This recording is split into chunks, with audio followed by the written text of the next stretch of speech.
Bismillahirrahmanirrahim. Wa qala sallallahu alaihi wasallam, innamal a'malu binniyati wa innamal likulli imri'in ma nawa. Faman kanat hijratuhu ilallah wa rasulih fa hijratuhu ila ma hajara ilaih. Wa qala ta'ala, wa ma umiru illa liya'budullaha mukhlishina lahu dina hunafa wa yuqimus sholata wa yutuz zakata wa dzalika dinul qayyimah. Wa qala sallallahu alaihi wasallam, innallaha ta'ala la yanzuru ila ajsamikum wala ila suwarikum walakin yanzuru ila qulubikum wa amalikum. Rawahu Muslim an Abi Hurairah. Wa qala sallallahu alaihi wasallam, innallaha katabal hasanati was sayyi'at summa baina dzalika fi kitabi faman hamma bihasanati falam ya'malha kataballahu indahu hasanah kamilatan fa'inhum bima fa'alaiha fa'ilmiha kataballahu indahu asyara hasanatin ila sab'imi'atin di'fin ila ad'afin kasuratin wa man hum bi sayyi'atin falam ya'malha kataballahu indahu hasanatan kamilatan wa in huwa hamma biha fa'alihi ma kataballahu sayyi'atan wahidatan. Rawahu Syaikhani an Ibnu Abbas. Man sama'a samallahu bihi wa man yurayi yarallahu bihi. Rawahu Sahihani. Jamaah rahimakumullah, hari ini saya ingin ngebahas mengenai apa itu ikhlas. Apa lawan daripada ikhlas adalah riya. Ya, ikhlas wa tahrimur riya. Wajib kita ikhlas dan haram kita riya. Jadi lawan ikhlas adalah riya. Ketika orang masih ada riya, berarti tidak ikhlas. Gitu aja rumusnya.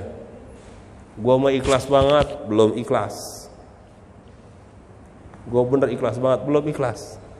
Buktinya masih disebut ikhlasnya. Berarti masih ada riya. Pengen disebut ikhlas. Pengen disebut ikhlas. Ya, sulit ya ikhlas ternyata. Apa sih ikhlas itu?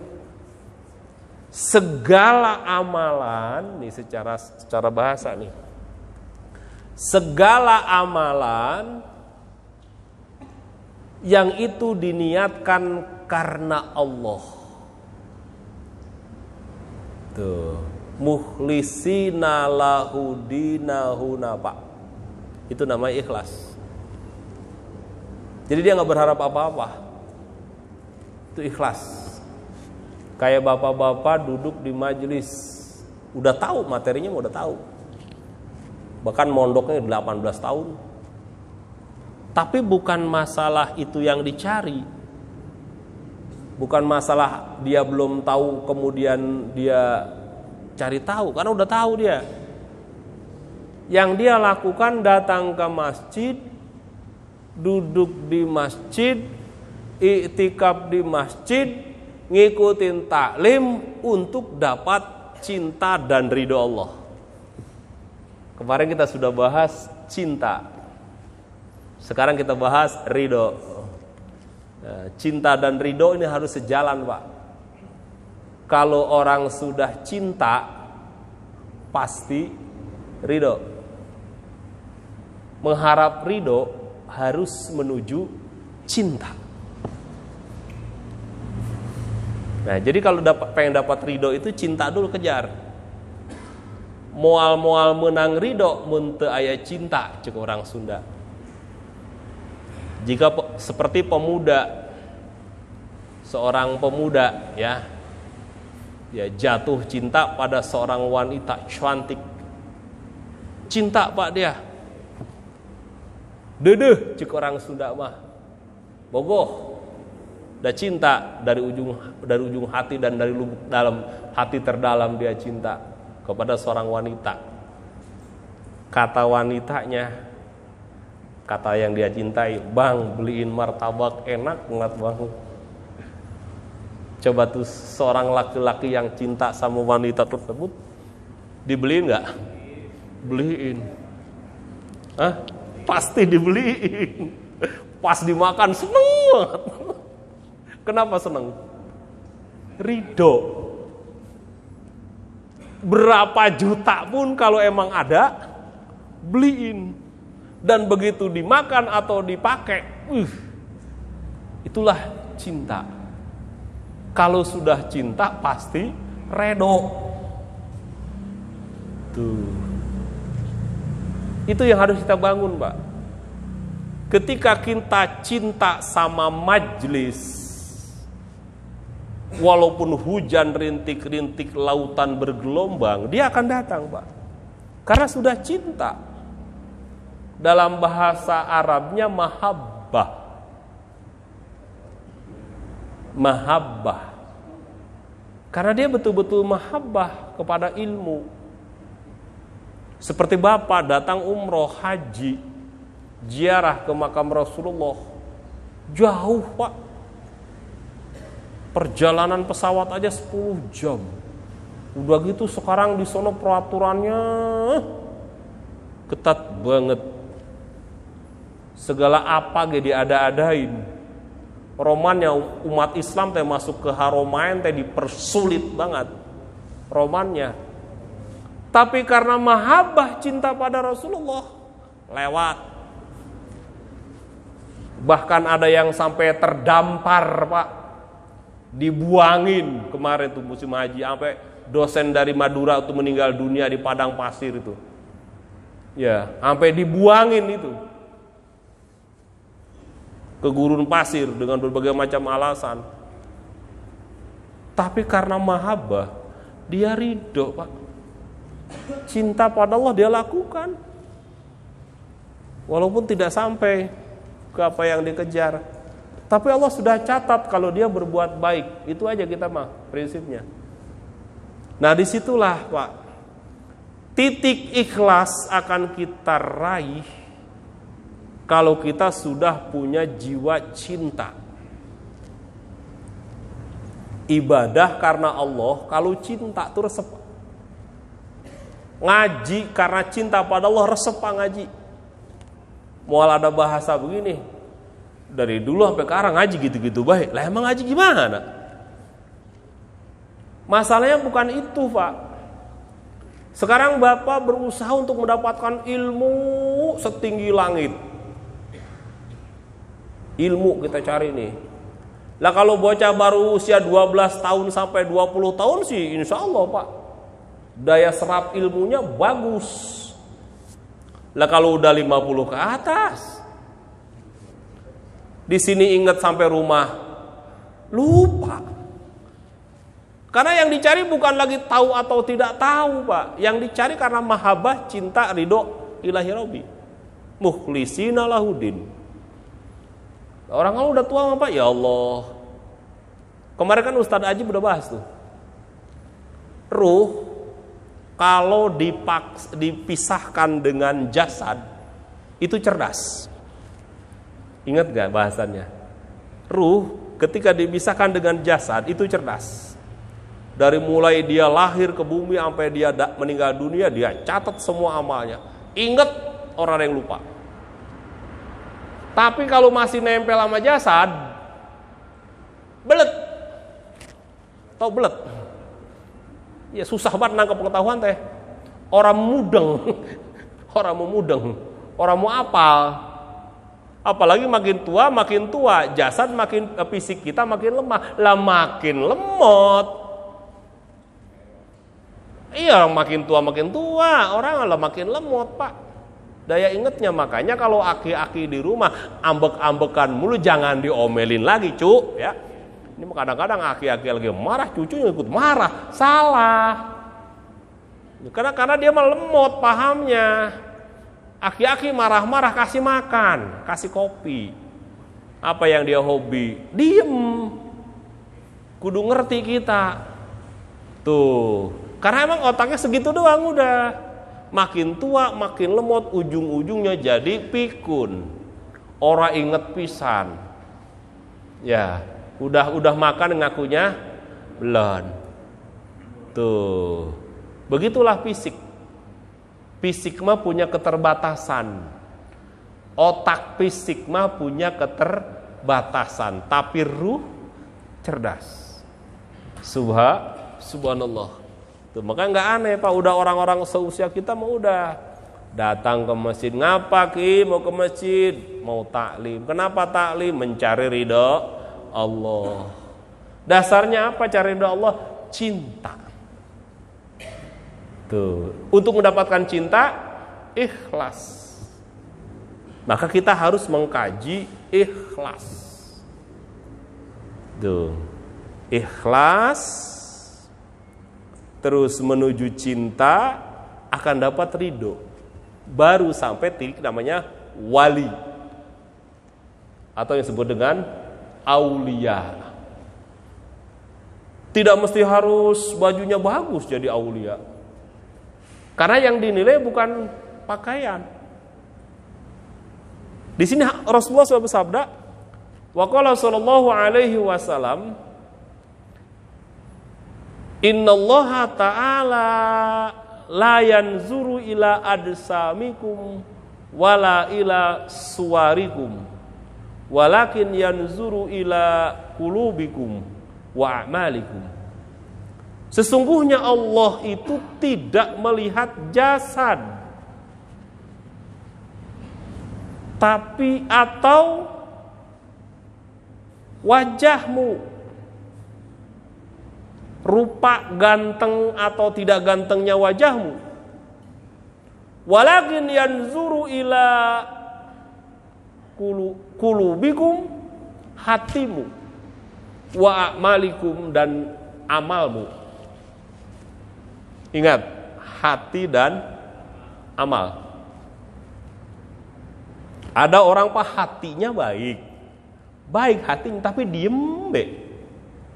Percuma punya hati baik, prasangka baik, tapi orang ngebantuin orang yang kesusahan. Percuma. Jadi kenapa Rasul hadisnya qulubikum wa a'malikum? Hati dan perbuatan. Tuh. Ngebantunya hebat, rajin, tapi hatinya tidak ikhlas. Percuma juga. Percuma, jadi nggak seimbang. Makanya hadisnya, Allah tidak melihat jasad dan rupamu. Ya, walaupun kau anak raja, anak orang hebat, tapi kalau hatimu tidak baik, rusak. Kalau amalanmu tidak baik, rusak di hadapan Allah. Nauzubillah min. Nah, disinilah maka harus kita tata hati kita. Tuh, menata hati itu berat, tapi bukan tidak bisa. Maka disinilah ilmu harus kita dapat agar hikmah kita raih. Halo, ilmu harus kita dapat agar hikmah kita bisa raih. Jadi ilmu dan hikmah teh harus sejajar. Ada banyak orang punya ilmu tapi hikmahnya nggak ada. Bapak tahu Bismillahirrahmanirrahim? Bisa bacanya? Alhamdulillah. Itu ilmu sudah ada. Hikmahnya udah diraih belum? Wallahualam, masing-masing ada yang udah. Buktinya Ustadz, ada tetangga saya sakit Ustadz, datang ke saya minta air. Lah emang saya timbang bisanya baca bismillah doang. Saya bacain Bismillahirrahmanirrahim. Udah sono bawa. Karena yakin, mahabbah, ridho, diminum, sembuh. Hikmahnya ada. Jadi ilmu akan menghasilkan hikmah apabila ikhlasnya, mahabbahnya, ridhonya. Tuh. Walaupun Bismillahirrahmanirrahim, tapi kalau dia keluarkan dengan ikhlas, Ilmunya udah ada kita, bapak-bapak juga ilmunya banyak. Dari guru ini, amalannya ini, nanya lagi ke sono, amalannya ini, nanya lagi kiai yang di ujung sono, amalannya ini, banyak banget dibawa. Cuman orang yang diamalin dicatat doang. Dicatat doang. Ada pun teman saya kayak gitu tuh. Nanya kemana lagi nyari itu, sampai jauh banget tanya, apa catat apa segudang. Lu amalin kagak lah kagak. Ya, saya bilang. Ilmu cuma dicatetin doang. Diamalin. Tuh, dia jikirin sesuai dengan perintah. Ada hikmahnya enggak? Lah tergantung tadi saya katakan. Ikhlas, cinta, ridho. Ikhlas, mahabbah, waridho. Di situ akan berbuah namanya makrifat. Baru dah enak. Bapak gampang. Kalau makrifat gini Pak. Walaupun ilmu Bapak Bismillahirrahmanirrahim doang, tapi sampai ke makrifat, Bapak bisa mengetahui isi dunia semuanya. Bahkan besok akan terjadi apapun itu bisa tahu. Kenapa? Karena ada Bismillah. Yang ngasih tahu siapa? Bismillah. Dengan menyebut nama Allah. Allah yang kasih. Makanya bukan dukun. Jangan samain Pak. Lihat alam. Ini alam hitam begini nih, yang begini. Terus dia makrifat pada Allah. Muncul informasi. Tuh. Langsung dia berkata, Masya Allah atau Subhanallah. Masuk ke tempat ini, istighfar dia. Astagfirullah, astagfirullah, astagfirullah. Ngasih tahu sama anak-anaknya. Neng, jangan begitu. Ano, berusin. Selesai. Makrifat namanya. Nggak bisa diomongin. Tapi diisyaratin bisa. Tuh, padahal baru baca apa? Bismillah. Dalam Pak, bismillah gitu-gitu kayak. Ilmunya mah banyak, saya yakin. Ada yang hafal 30 juz Quran. Zaman sekarang anak-anak ada yang hafal 30 juz Quran, Pak. Wah, hafalannya jago 30 juz. Tapi hikmah belum tentu dia dapat. Untuk menuju hikmah apa tadi? Ilmunya dicari, ikhlasnya ditanamkan, mahabbahnya dihidupkan, ridhonya diamalkan. Ya, berat ya Ustaz. Tapi bisa. Kita mulai dari ini, dari ikhlas. Wa ma umiru illa liyabudullaha mukhlishina lahuddin. Tidaklah aku perintahkan kepadamu kecuali untuk beribadah kepada Allah mukhlishina lahuddin, ikhlas dalam beragama. Tuh, sekarang saya mau tanya, ikhlas beragama Islam? Ikhlas. Harus jawab jangan insya Allah. Kalau insya Allah berarti masih ragu. Ya, karena insya Allahnya orang gana mekar meragu. Punten. Insya Allah tadi. Tahu datang atau kagak? Aduh. Ya, mohon maaf ini mah. Ya. Harus mengatakan ikhlas. Ikhlaskah beragama Islam? Ikhlas. Ikhlas Allah sebagai Tuhan? Ikhlas. Harus ikhlas. Ya, mukhlishina lahuddin. Orang kalau udah ikhlas nggak akan bengkok, Pak. Ya, walaupun datang agama-agama yang orang jelas, tetap saya mah Islam. Walaupun kudu ditembak di brodol kayak orang Palestina, tetap saya mah Islam. Begitu. Kenapa ikhlas? Kekuatan kita di ikhlas tuh. Pokoknya rahasianya itu ikhlas. Kenapa Indonesia 350 tahun dijajah tetap stabil? Karena punya ikhlas beragama. Orang tua kita mengajarkannya ikhlas dalam beragama. Coba yang tidak ikhlas, hilang Pak. Kuburannya di mana urun? Coba orang-orang ikhlas, sampai sekarang makamnya masih ada. Karena ikhlas. Disiksa, tidak masalah. Ikhlas saya dalam Islam. Contoh sahabat, siapa namanya? Bilal bin Rabah. Bilal bin Rabah. Walaupun baru bisa kul huwallahu ahad doang, hafalannya baru kul huwallahu ahad, itu doang yang dia baru hafal. Tapi dia paham makna kul huwallahu ahad. Ikhlas muncul dalam beragama Islam. Ikhlas dalam beragama Islam. Sampai disiksa oleh Umayyah, diseret di padang pasir, diikat, dikasih batu perutnya, sampai dia tidak bisa bernapas, hanya bisa berkata ahad, ahad. Mestinya kan kul huwallahu ahad, dia hanya bisa ahad, kul huwallahnya nggak bisa, udah tertekan batu, ahad, ahad, ahad, itu doang. Kata Umayyah, sembahlah Lata, nenek moyang kita dulu udah nyembah ini. Apa dia bilang? Ahad.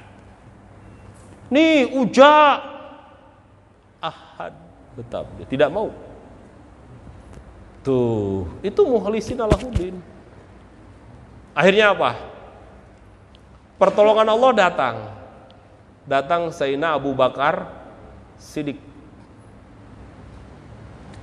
Langsung dinego, nggak langsung Abu Bakar, tanyain, mau dijual nggak tuh budak?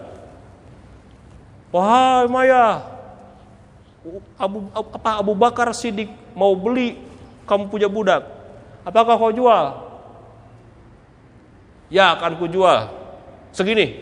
Wah, pampul. Ini duitnya, tawa dia. Budak kayak gini mau dibeli segini, tawa dia langsung. Mending dibuka dulu, nggak dibuka. Sampai Abu Bakar sendiri yang ngangkat batunya, yang buka iketannya. Kata Bilal, wahai Abu Bakar, hari ini aku adalah budakmu. Apa kata Abu Bakar? Tidak, hari ini kau merdeka. Merdeka. Langsung dikasih catatan, Bilal bin Rabah merdeka. Alhamdulillah. Modalnya apa tadi? Ikhlas. Modalnya apa? Ikhlas dalam beragama. Jangan dikira bapak-bapak ikhlas kagak diuji. Diuji Pak. Orang semakin ikhlas semakin gede ujiannya. Sok saya akan mengamalkan ikhlas Ustaz. Ya iyalah ujiannya nauzubillah. Bini ngomel mulu, anak minta jajan mulu, ikhlas enggak? Mesti apa tepuk dada. Sok ada apa ujian lebih parah. Semakin ikhlas, semakin gede ujiannya. Di situ kita ngaji Pak, barometer. Bilal bin Rabah lebih ikhlas dari saya. Semoga bisa punya hati ikhlas seperti Bilal bin Rabah. Begitu. Sekarang saya mau tanya, Bilal bin Rabah di masa tuanya jadi apa Pak? Hah? Jadi apa? Gubernur. Jika Bapak Aing, gubernur. Bilal bin Rabah masa tuanya itu jadi gubernur di Habasah, yang sekarang menjadi negara Mesopotamia. Apa negara apa tuh sih? Negara itu pokoknya mah. Ya, di Habasah Pak, gubernur Pak. Dari situ kita belajar Pak. Bilal bin Rabah waktu masih jadi budaknya Umayyah, itu budak yang paling lemah, cengeng. Kalau berantem kalah, kalau kerja gampang capek. Makanya harganya murah. Tapi ternyata dia punya satu keistimewaan yang luar biasa yang menjadikan dia kuat. Apa? Ikhlas beragama, mukhlisina lahuddin. Dari ikhlas beragama Islam tersebut menjadi satu power yang begitu luar biasa. Sampai di masa tuanya jadi gubernur secara dunia Pak. Kalau akhirat mau udah jelas, Terompaknya saja sudah masuk surga. Ini kita bicara real dunia, perjuangan dunia, Pak. Tuh, kenapa kadang-kadang usaha kita bangkrut mulu atau gagal mulu? Karena kajian ikhlas kita masih dangkal. Gagal dikit, ngambek, kabur, diacak-acak, berantakan. Mau dapat apa-apa? Kata Allah, ya baru diuji kayak gitu udah ngampul. Bagaimana diuji yang lebih gede? Tuh, lemahnya kita di situ, kurang sabar dalam menghadapi ujian karena ikhlasnya terhadap agama masih belum